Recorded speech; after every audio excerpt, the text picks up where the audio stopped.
Good morning, class 7. How are you? I hope you all are fine. Good. Welcome to our science class. Students, in our previous lectures, we have discussed about our chapter number 11, that's name is Transportation in Living Beings. ठीक है, अभी तक हमने transportation in living beings में plants में जो substances का movement है, जो प्लांट्स हैं वो भी एक लिविंग बीइंग है, वहाँ पर मटेरियल्स की जो सप्लाई है या ट्रांसपोर्टेशन है वो एक पार्ट से दूसरे पार्ट में कैसे होता है, कौन से टिश्यूज वहाँ पर फंक्शनिंग होते हैं, इसके बारे में हमने पढ़ा था। आज के लेक्चर में हम ट्रांसपोर्टेशन इन एनिमल्स की बात करेंगे कि जो वेरियस टाइप ऑफ एनिमल्स होते हैं उनमें जो ट्रांसपोर्टेशन है वो कैसे टेक प्लेस होता है, कौन से उनके ऑर्गन्स होते हैं जो इन्वॉल्व होते हैं ट्रांसपोर्टेशन के प्रोसेस में। ठीक है, अब देखिए एनिमल्स के अंदर बहुत ज़्यादा डाइवर्स है, बहुत ज़्यादा वेराइटीज़ है, बहुत ज़्यादा स्पीसीज है ना, इतना तो हम सब जानते हैं। एनिमल्स का जो साइज है वो यूनिसेलुलर से होकर मल्टीसेलुलर लार्ज एनिमल्स तक है। ठीक है, पढ़ते हैं ना वेरियस कैटेगरीज। अब यूनिसेलुलर की अगर हम बात करें तो वहाँ पर जो मोस्ट प्रोबेबली हम एग्जांपल्स डिस्कस करते हैं वो है अमीबा एंड पैरामीशियम। इनकी जो कंप्लीट बॉडी है वो ऑर्गेनाइज होती है ओनली सिंगल सेल से, है ना, तभी तो हमने इनको यूनिसेलुलर बोला। अब यहाँ पर देखिए, जहाँ एक हम कंपैरिजन करें एक वेल डेवलप्ड क्रिएचर से, एक वेल डेवलप्ड एनिमल से, जहाँ पर उसके सेल्स मिलकर टिश्यू फॉर्म कर रही है, ऑर्गन है, एक पर्टिकुलर बॉडी के अंदर वेरियस ऑर्गन सिस्टम फंक्शनिंग है ना, बॉडी को क्या रखने के लिए, एक्टिव रखने के लिए, या उसकी कोई भी टास्क है उसको कंप्लीट करने के लिए, है ना। अब यहाँ पर तो सिंगल सेल ही है, अमोइबा की हम बात कर रहे हैं या पैरामीशियम की हम बात कर रहे हैं, वहाँ पर तो क्या है, ओनली एक सिंगल सेल। अब उसी सेल को उसकी बॉडी की जितनी भी बायोकेमिकल प्रोसेसेस हैं या फिर फिजिकल जो उसकी एक्टिविटीज हैं वो परफॉर्म करनी है, चाहे वो डाइजेशन है, चाहे वो सर्कुलेशन है या फिर एक्सक्रीशन है ना। एक ही सेल है, वो ही अलग अलग जो सिस्टम्स होते हैं, अलग अलग जो ऑर्गन सिस्टम फंक्शन कर रहे हैं हमारी बॉडी के अंदर, वहाँ पर वो सिंगल सेल उन सारे एक्शंस को परफॉर्म करती है। ठीक है, तो मोस्टली जो यूनिसेलुलर ऑर्गेनिजम्स होते हैं उनके अंदर सर्कुलेशन जो होता है या फिर ट्रांसपोर्टेशन ऑफ मटेरियल होता है वो होता है by the process of diffusion. Generally जो यूनिसेलुलर ऑर्गेनिजम्स होते हैं उनमें ट्रांसपोर्टेशन होता है वो कौन सी प्रोसेस से होता है, डिफ्यूजन।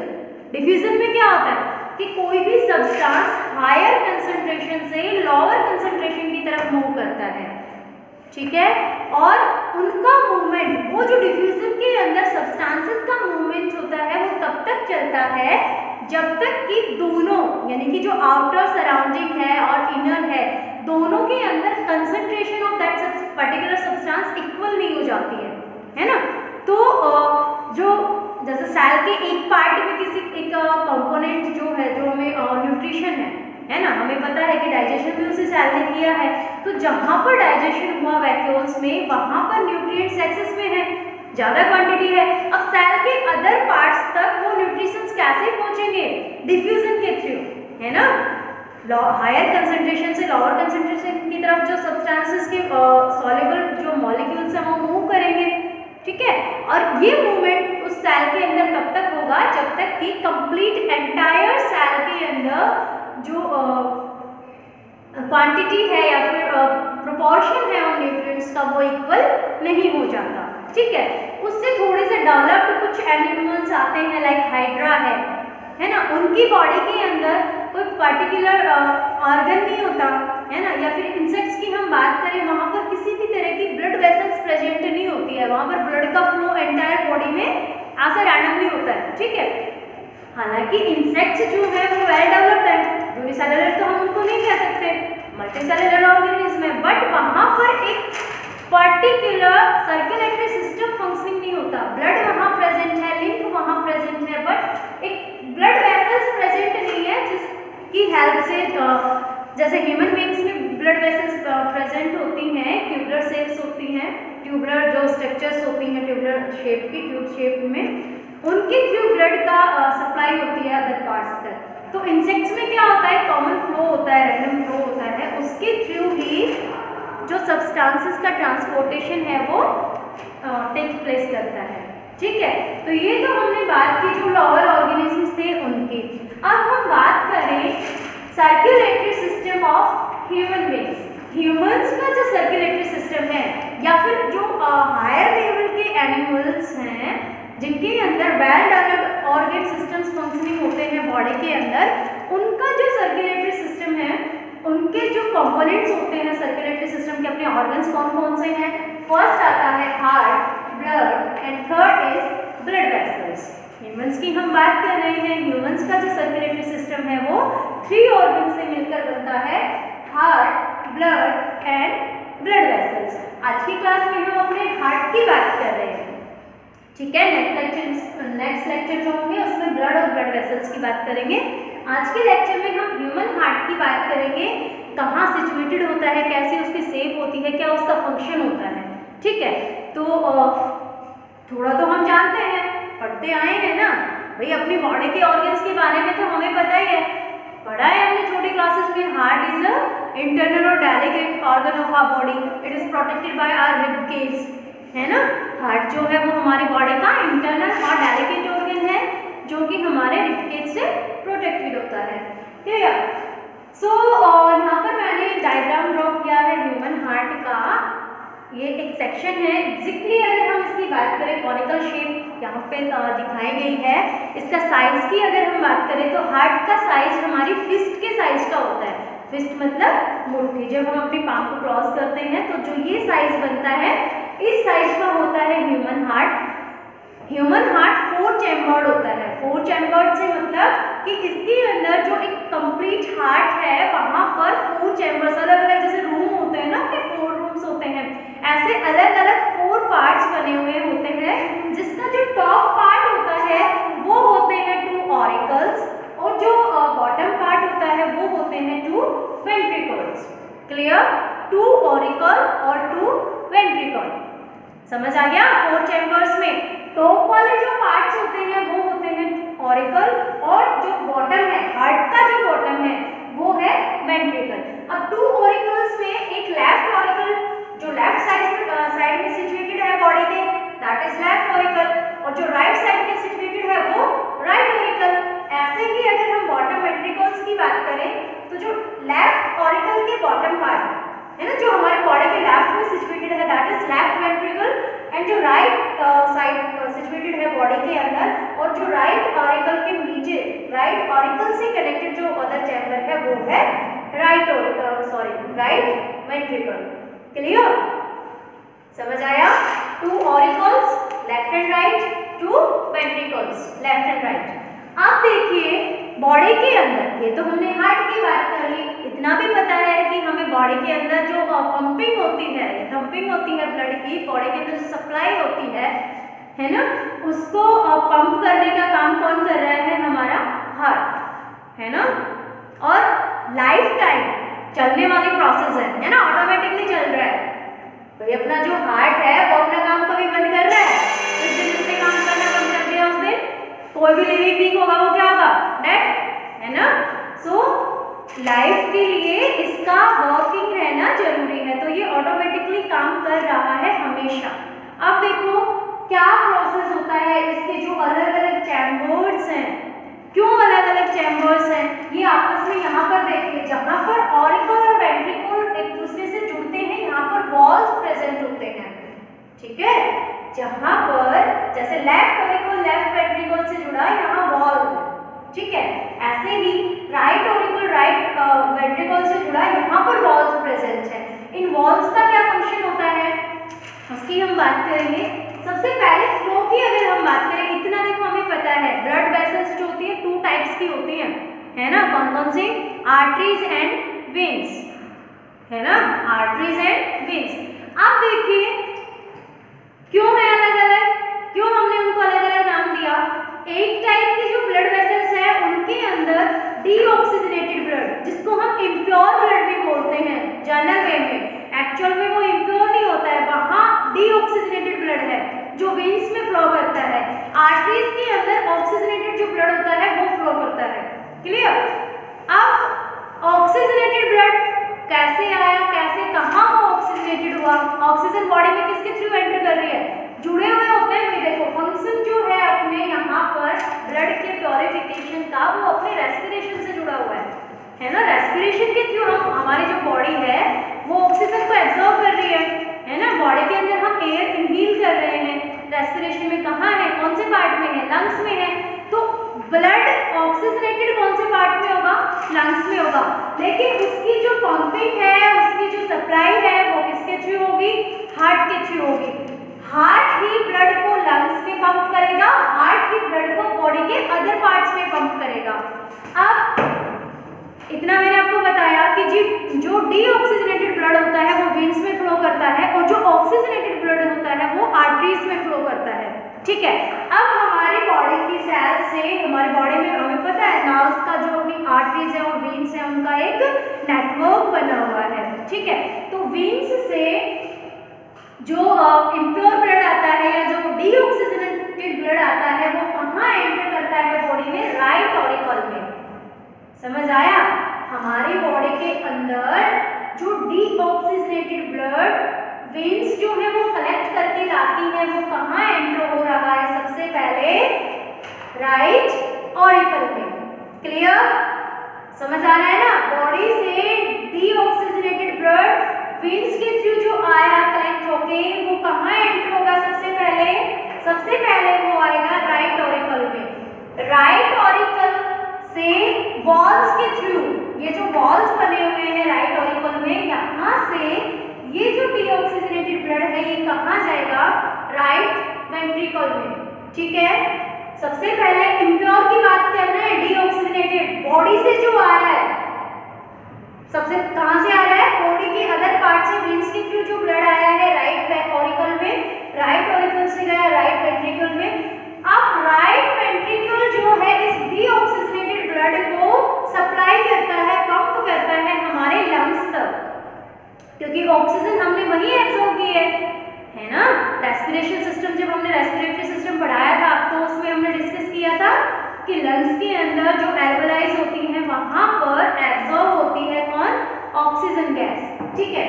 अब राइट वेंट्रिक्यूल ने जो डीऑक्सीजनेटेड से मतलब है ऑक्सीजन वहां ऐड नहीं है, इसको ऑक्सीडेशन के लिए लंग्स में भेजेगा राइट वेंट्रिक्यूल। लंग्स में चला गया, लंग्स में डीऑक्सीजनेटेड ब्लड गया है राइट वेंट्रिक्यूल से, वहां पर जो हमने रेस्पिरेशन में, जो हमने इनहेलेशन में ऑक्सीजन ली है वो ब्लड के अंदर मिक्स होती है। ठीक है। और जो ब्लड अपने साथ कार्बन डाइऑक्साइड लेके गया है उसको हम रिलीज करते हैं, फिर हम उसको एक्सहेलेशन के थ्रू बाहर एयर में छोड़ देते हैं। ठीक है। वहां पर अब लंग्स के अंदर ब्लड के साथ क्या हो गई? ऑक्सीजन ऐड हो गई। ब्लड के साथ ऑक्सीजन क्या हो गई? ऐड हो गई। अब ब्लड कैसा हो गया? ऑक्सीजनेटेड। ऑक्सीजनेटेड ब्लड अब जो है वो कहाँ आएगा? अपने लेफ्ट ऑरिकल में। ठीक है। आपको ध्यान रखना है, इम्प्योर सबसे पहले राइट ऑरिकल में आया था, फिर राइट वेंट्रिक्यूल में, यहाँ से लंग्स में गया। लंग्स में ऑक्सीजनेटेड होने के बाद में अपने लेफ्ट ऑरिकल्स में ब्लड आया आर्टरीज के थ्रू। अब ऑक्सीजनेटेड जो ब्लड होता है वो किस टाइप की वेसल्स में फ्लो करता है? कौन सी ब्लड वेसल्स में? आर्टरीज में। तो लंग्स से ऑक्सीजनेटेड ब्लड आर्टरीज के थ्रू कहाँ आया? लेफ्ट ऑरिकल में। लेफ्ट ऑरिकल से वॉल्स के थ्रू लेफ्ट वेंट्रिक्यूल में, और लेफ्ट वेंट्रिक्यूल से जो एरोटा होती है, जो आर्टरी होती है, मेन आर्टरी होती है, यहाँ से ये जो ब्लड होता है जो ऑक्सीजनेटेड है, ये स्मॉल जो अपनी और अदर आर्टरीज हैं उनको सप्लाई होगा एंटायर बॉडी के लिए। कंप्लीट बॉडी सेल्स में जो ऑक्सीजनेटेड या प्योर ब्लड है वो कहाँ से सप्लाई हो रहा है? लेफ्ट वेंट्रिक्यूल्स में। ठीक है। अब देखो एंटर हुआ था राइट ऑरिक्यूल से और ब्लड एक इन्वॉल्व हुआ है, बीच में लंग्स भी इन्वॉल्व हुए है ना, उसके थ्रू एक सर्कल बना है, यहाँ से लंग्स में गया है, लंग्स से फिर यहाँ से बॉडी को सप्लाई हुआ है। ठीक है। समझ आया कैसे कैसे सप्लाई हुई अपने ब्लड की? और यहाँ से आर्टरीज के थ्रू अदर बॉडी पार्ट्स में जो ब्लड है वो सप्लाई होता है। अब देखो हमने बात की थी कि यहाँ पर वॉल्स प्रेजेंट होते हैं, है ना। हार्ट के ऑरिकल और वेंट्रिकल पार्ट्स में जो वॉल्स होते हैं उनका क्या फंक्शन है, क्यों सिचुएटेड होते हैं वो यहाँ पर। वॉल्स की इंपॉर्टेंस होती है कि जो ब्लड का फ्लो है वो यूनिडायरेक्शनल हो। जैसे इम्प्योर ब्लड राइट ऑरिकल में आया है और वो इम्प्योर कहाँ जा रहा है, राइट वेंट्रिकल में, वो वापस नहीं जाना चाहिए, है ना। ये जो वॉल्स हैं ये ब्लड के प्रेशर को और उसकी डायरेक्शन को जो है वो मेंटेन करते हैं। समझ आ गया, ये वॉल्व क्यों प्रेजेंट होते हैं हमारे हार्ट के अंदर, दोनों पार्ट्स में, दोनों चैम्बर्स के बीच में जो वॉल्स प्रेजेंट होते हैं उनका फंक्शन क्लियर, समझ आया। चलिए अब देखिए, आपने कभी ऑब्जर्व किया होगा जो पॉइंट है हम अपना, ये तो हमने सप्लाई बता दी कि किस वे में फ्लो कर रहा है, कहाँ से हार्ट में एंटर होगा, फिर लंग्स में जाएगा, कहाँ डीऑक्सीजनेटेड ब्लड था और कहाँ पर ऑक्सीजनेटेड था। अब आपको ये ध्यान रखना है कि जो राइट पार्ट है वहाँ तो हमारे हार्ट में कौन सा ब्लड है, डीऑक्सीजनेटेड, क्योंकि यहाँ तो इम्प्योर है, बॉडी से आया है, और जो लेफ्ट पार्ट है हमारे हार्ट का वहाँ पर ऑक्सीजनेटेड ब्लड है ना, क्योंकि यहाँ पर लंग्स से ब्लड आया है ऑक्सीजनेटेड होकर। क्लियर। नेक्स्ट जो पॉइंट आता है वो आता है अपना हार्ट बीट, इसी से रिलेटेड है, समझ लेते हैं। Heart beat and pulse rate या हार्ट बीट रेट क्या होती है भाई, हार्ट बीट और पल्स रेट।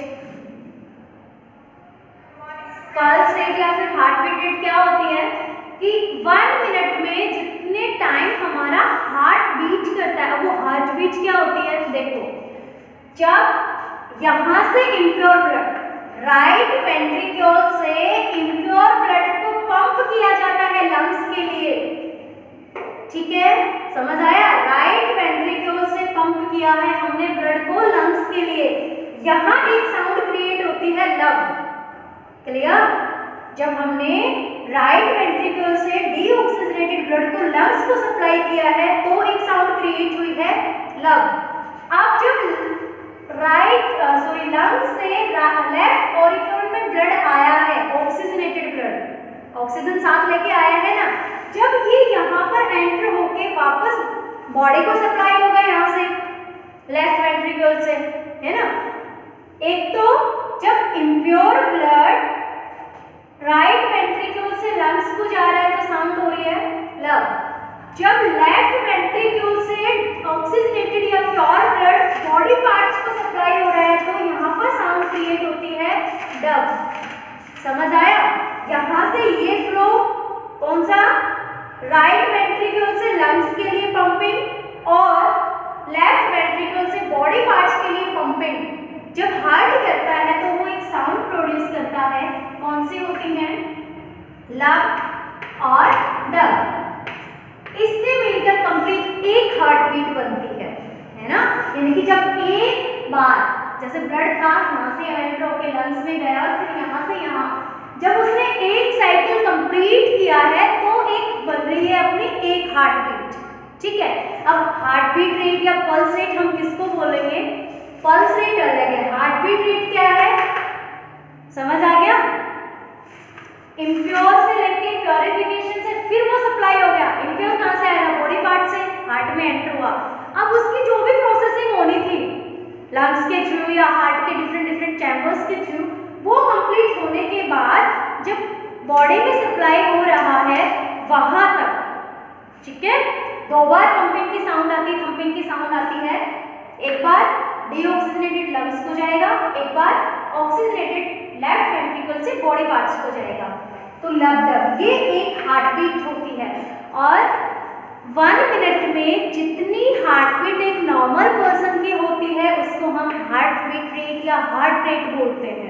क्लियर। एक एडल्ट नॉर्मल पर्सन में ये जनरली जो मतलब बिल्कुल हेल्दी पर्सन होता है उसकी जो हार्ट बीट रेट होती है वो कितनी होती है, 72 टाइम्स इन 1 मिनट, ठीक है, समझ आया। एक एडल्ट हेल्दी पर्सन की जो हार्ट बीट रेट है वो कितनी है, 72 टाइम्स इन 1 मिनट। जो बेबीज होते हैं, छोटे बच्चे होते हैं, उसमें ये फास्टर हो सकती है, या फिर एडल्ट जो पर्सन है जब हमने एक्सरसाइज की हुई होती है या फिर हम रन करके आए होते हैं, कोई भी हैवी वर्क किया है, फिजिकल एक्सरसाइज हमने की है, तो हमारी जो हार्ट बीट है वो फास्टर हो जाती है, ठीक है।